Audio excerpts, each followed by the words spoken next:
So free agent time gets pretty crazy.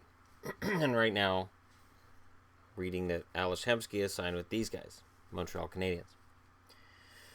Well, I'll tell Montreal fans this. As a Dallas fan, Hemsky is still... He's still an NHL player. He's still worthy of playing. I have no problem with him. But he's not Ales Hemsky that people remember from even, I'd say, 4 years ago.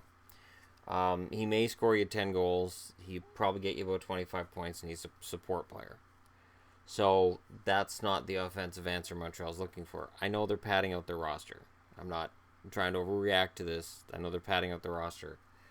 We'll see how it works out for them. I wish Hemsky the best. He's had injury problems most of his career. And it would be nice to see him go through a healthy season and have a good season. And even though I'm not a fan of Montreal in the slightest, I wish him no ill will. And I really do hope he has a bounce-back season. Smith Pelly, Jersey bought him out. Washington picks him up.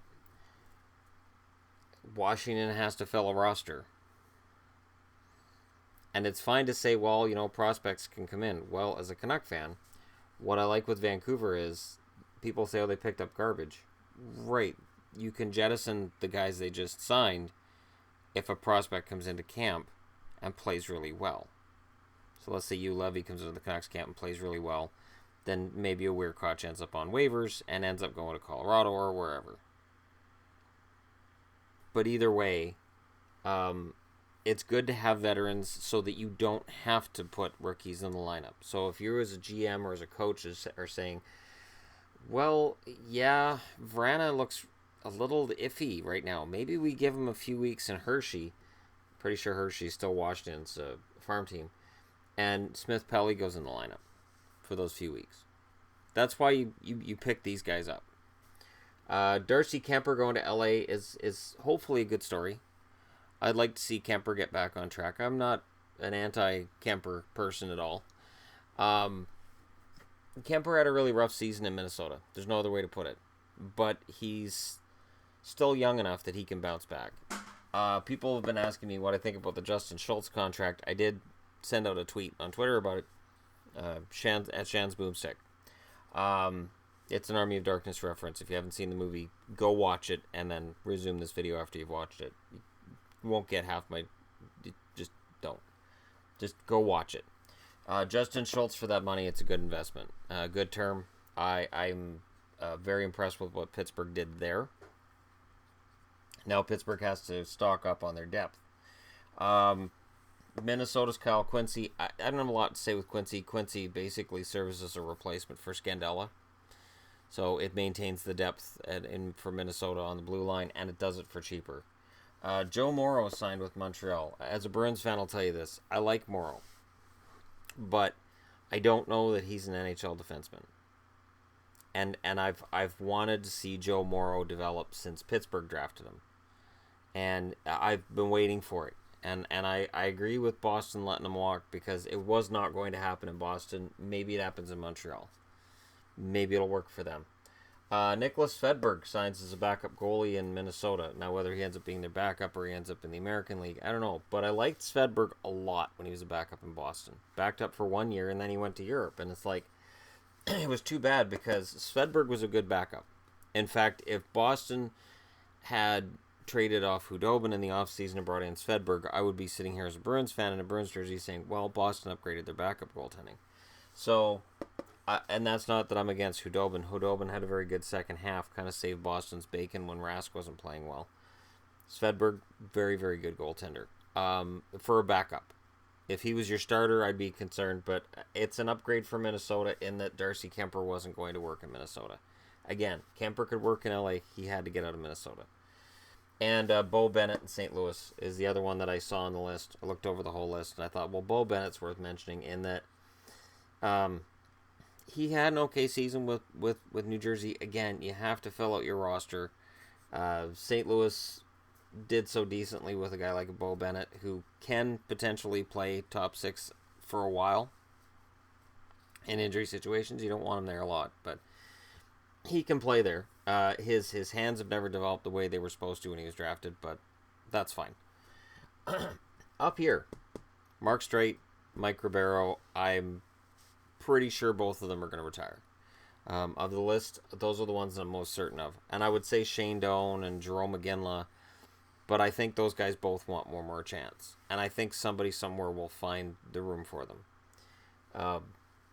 Iginla can still play. I can tell you from watching him in LA, Iginla can still play. I wouldn't even rule out LA signing him. But, again, for a team like Washington, who has very little cap space, for a guy like Iginla, who's older and wants a shot at a cup, that could work. So, Iginla in Washington, I could see it. I don't see it working out in the long term at all because Iginla's probably got 1 year left in him. But as long as it's a 1 year deal, and it would have to be a good cap hit because they don't have any cap space left, I think PR-wise it could help. Washington kind of needs to do something PR-wise because right now the Washington fan base is down, and I really don't blame them. And this, underneath these two, these are the veterans that are still out there that I think are going to be had for a bargain, and I think somebody's going to be happy when they get them. Vern Fiddler, very good for Nashville in the playoffs. And Fiddler was always good in Dallas. I wouldn't mind seeing Dallas bring him back. I'd actually be quite happy to see Dallas bring him back. He's the kind of bottom six guy that, with a few of the other players who've joined Dallas since the season ended, I'd be very happy to see Fiddler back. Daniel Winnick. Winnick's, for me, sort of an underrated forward. Utility guy. And again, these are utility players. These are not top-tier guys, don't get me wrong. But Winnick can be very good and serviceable, and he's going to be had for a really solid cap hit. And Drew Stafford. Stafford's hands are gone. They're gone. But Drew Stafford in Boston, in a bottom six role again, he was solid. There were a couple of times that I kind of swore and said Stafford kind of screwed us over there, but for where he is and for what a team would be expecting him to do right now, I think you can do a lot worse than Drew Stafford. He'll be had for cheap. I could see him going back to Buffalo. Palmenville's gone back to Buffalo. I could see Stafford going back to Buffalo. But, we'll see. And the last one here, Cody Franzen. Franzen's always put up good numbers. Some in the advanced stats crowd are very impressed with Franzen as well. There's always been a push with certain Canuck fans on the Canuck forum. We need to get Cody Franzen. It's just, for whatever reason, this is the second time now he sat out there as a free agent beyond the big free agent day. There's a reason. So, again, if he signed for a good cap hit, you're getting a bargain. You're going to get a bargain, and he's going to play better than you might expect. And honorable mention goes to Dennis Wideman. Now, I have spent years, since I was a Bruins fan, and every time the puck would go to Wideman and he'd mess it up, I'd say effing Wideman to my TV. And to this day, that's what comes out every time he touches the puck, no matter what team he's playing with. But effing Wideman could be a bargain signing because he's still a serviceable number 5 guy. And this is the argument I had with Emelin yesterday. If you want Alexei Emelin to be top 4, you're going to be disappointed. If you accept that Emelin is a number 5 guy, if you accept that Wideman is a number 5 guy, maybe you put him out in your power play once in a while, and you give him the sheltered minutes that some of these veteran players sometimes need, he can be very good for you. And I think he just needed out of Calgary. Same as by the time he was out of Boston, he needed out of Boston. So I think he'll be had for probably a reasonable price too. Let me know which of the free agents currently still out there you think are going to be a bargain.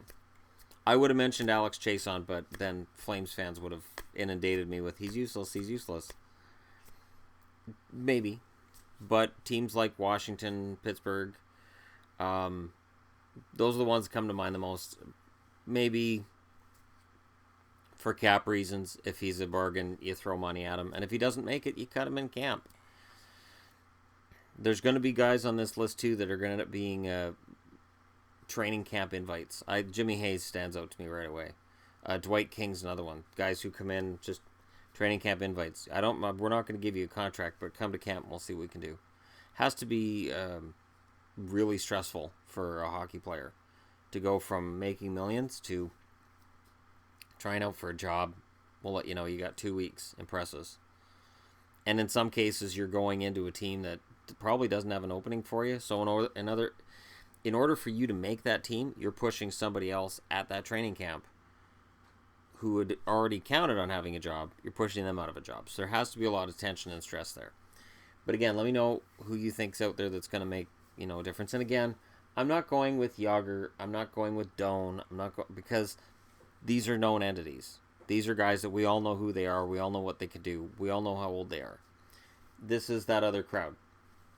These are the under-the-radar signings. These are the guys that I think are probably going to have to retire. And these are the guys that I think are going to be had for cheap that we could be talking about raising a Stanley Cup next year. Because this kind of support is what a Stanley Cup winner needs. So again, thank you for watching. I'll talk to you guys again soon. And don't forget to hit like and subscribe. The buttons are your friends, and so am I. Thanks for watching.